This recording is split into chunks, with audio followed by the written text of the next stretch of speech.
ជាទូទៅដំណាំគេច្រើនដាំដុះលើដីចុះមានដែរឃើញគេដាំដំណាំលើទឹកអត់ខ្ញុំយល់ថាភាគច្រើនបងប្អូនសុទ្ធតែធ្លាប់បានឃើញហើយតែឆ្ងល់អត់ថាបច្ចេកទេសហ្នឹងគេអត់ប្រើប្រាស់ដីផងមិនបានជាគេនៅដាំដំណាំរស់ហើយដំណាំផ្ដល់ផលបានលឿននិងទិន្នផលខ្ពស់ជាងដាំលើផ្ទៃដីទៀតតាមពិតទៅការដាំដំណាំដោយមិនប្រើប្រាស់ដីឬអាចហៅម្យ៉ាងទៀតថាជាការដាំដំណាំលើទឹកជាបច្ចេកទេសកសិកម្មមួយដែលប្រើប្រាស់ទឹកជំនួសដីក្នុងការដាំដុះដំណាំដោយឬបោះដំណាំត្រូវបានដាក់បណ្ដែតនៅក្នុងទឹកជីក៏ដូចជាទឹកដែលមានសារជាតិចិញ្ចឹមគ្រប់គ្រាន់ហើយគល់នឹងដងដើមនៃដំណាំត្រូវបានទប់លំនឹងដោយអេប៉ុងឬដុំស្រកីដូងឬគ្រាប់ឥដ្ឋដែលភាសាអង់គ្លេសគេហៅថា clay pebble ជាទូទៅការដាំដុះដំណាំលើទឹកនេះពិតជាងាយស្រួលមែនទែនដំបូងគេដាក់គ្រាប់បណ្ដុះនៅក្នុងអេប៉ុងដែលមានទឹកផ្សើមពីខាងក្រោមពេលគេដាក់បណ្ដុះគ្រាប់ក្នុងអេប៉ុងហើយគេគ្របទុកដើម្បីឲ្យគ្រាប់ឆាប់ដុះប្រឡង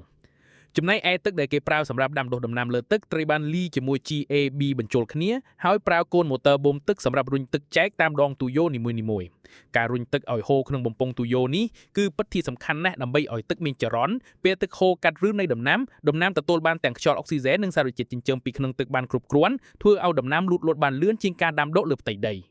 ពេលកូនដំណាំដុះចេញស្លឹកពិត3ទៅ4ស្លឹកគឺគេអាចបំបែកកូនពីអេប៉ុងមកដាក់ដាំបានហើយដោយគ្រាន់តែហែកកូនដែលដុះក្នុងអេប៉ុងនីមួយៗចេញពីគ្នាហើយញាត់ភ្នែកពាក់កណ្ដាលនៃអេប៉ុងចូលទៅក្នុងកន្ត្រកជ័ររួចយកកូនដំណាំទាំងនោះមកដាក់ចូលក្នុងរុនដែលបានចោះលើដងទូយ៉ូជាការស្រេចដើម្បីទទួលបានវីដេអូបច្ចេកទេសនិងព័ត៌មានផ្សេងៗកុំភ្លេចជួយចុច like និង follow page មីណាក់មួយថង